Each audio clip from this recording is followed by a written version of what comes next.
आज मैं आपके लिए लेके आई हूँ जन्माष्टमी स्पेशल मिठाई की रेसिपी को, जिसे आप दो चीज़ों से झटपट से घर पर तैयार करेंगे और बहुत ही स्वादिष्ट मिठाई बनके तैयार होगी। तो व्रत में इसे रखकर 8 दिन तक आराम से खा सकते हैं। इतनी मज़ेदार ये मिठाई बनती है। तो देखें, यहाँ पे मैंने मूंगफली ली है और मूंगफली को धीमी आंच में लगातार चलाते हुए भूंज रही हूँ। मूंगफली जब हमारी अच्छे से भुन जाएगी तब हम इस मिठाई को बनाना शुरू करेंगे। तो यहाँ पे बस धीमी आंच में आपको क्या करना है, मूंगफली को इस तरह से चलाते हुए भूंज लेना है। और जब मूंगफली भुन जाएगी ना, इसका कलर आपको चेंज दिखेगा।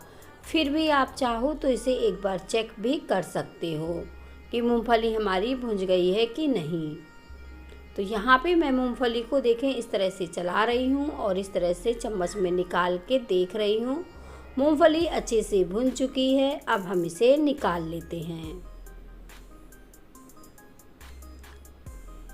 तो इसे निकाल कर साइड रख लेते हैं और इसी पैन को दोबारा से ले लेते हैं। यहाँ पे हम आधी कटोरी चीनी फिर से डाल देते हैं और इससे आधा पानी डालेंगे, 1/4 कप। तो यहाँ पे पानी हमें बहुत कम इस्तेमाल करना है और अब हम आंच धीमी करके चीनी को अच्छे से घोल लेंगे। तो जैसे व्रत रहते हैं तो बहुत ज़्यादा काम करने का मन नहीं करता है, तो इस मिठाई को आप इजीली बना सकते हैं क्योंकि झटपट से ये बन जाती है बिल्कुल कम समय में और खाने में भी बहुत ही स्वादिष्ट बढ़िया लगती है। तो यहाँ पे देखें, अब हमें चीनी को लगातार चलाते हुए घोल लेना है। तो चीनी जब घुल जाएगी और इसमें उबाल आ जाएगी तब हम बाकी के काम करेंगे। इसके लिए हमें कोई चाशनी नहीं बनानी है, इस बात से आप बेफिक्र रहें और बहुत ही स्वादिष्ट हमारी मिठाई बनके तैयार होगी। तो देखें, अब हमारी चीनी अच्छे से घुल चुकी है और चीनी के दाने नहीं रहने चाहिए।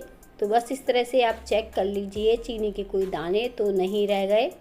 और बस चीनी को हमने 2 मिनट के लिए पका लिया है। उबाल आने के बाद सिर्फ आप इसे 2 मिनट पका लीजिए ताकि कोई दाने ना रह जाएं। और इसमें डाल दीजिए ड्राई कोकोनट। यहाँ पे मैंने देखें सारी चीज़ें इसी कटोरी के नाप से आधी आधी ली थी, पर ड्राई कोकोनट 1 कटोरी लिया है। अच्छे से मिक्स कर देंगे और देखें झटपट से अब हमारी मिठाई बनके तैयार हो जाएगी।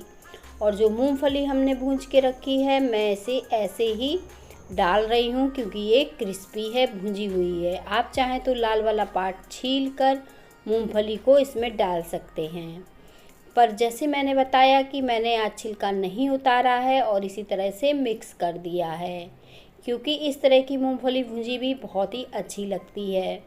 तो देखें, अब इसे हमें अच्छे से मिक्स बस करना है। बहुत ही परफेक्ट सी हमारी मिठाई जो है बनके तैयार हो गई है। इसके लिए अब हम क्या करेंगे, कोई थाली या प्लेट ले लेंगे क्योंकि ये काफ़ी सूखी दिखने लगी है। इस तरह से जब सूखी मिठाई हो जाती है तो ये इसे स्टोर करेंगे तो ये जल्दी ख़राब नहीं होगी। 8 से 10 दिन तक आराम से इसे खा सकते हैं। बहुत ही मज़ेदार सी ये बनके तैयार हुई है। तो यहाँ पे अब हमें क्या करना है, कोई थाली या प्लेट ले लेना है इस मिठाई को सेट करने के लिए। अब यहाँ पे मैंने एक थाली ले ली है और बस इसे इस तरह से ग्रीस कर लिया है। इसे ग्रीस करके हम अपनी मिठाई को इसी में सेट कर देंगे।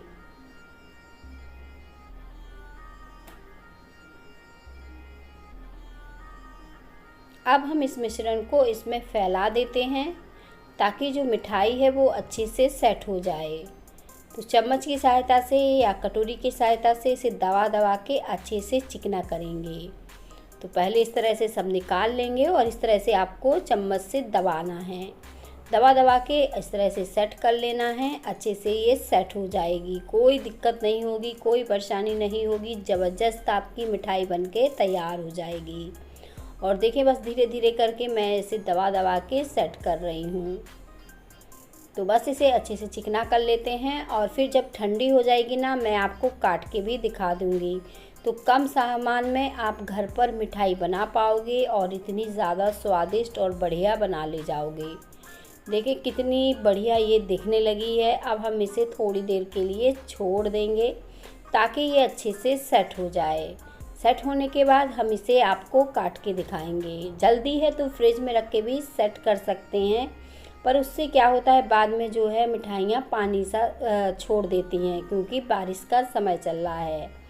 तो बस इसे पंखे की हवा में ही ठंडा कर लीजिए और फिर चाकू की सहायता से इस तरह से इसके पीसेस कट कर लीजिए।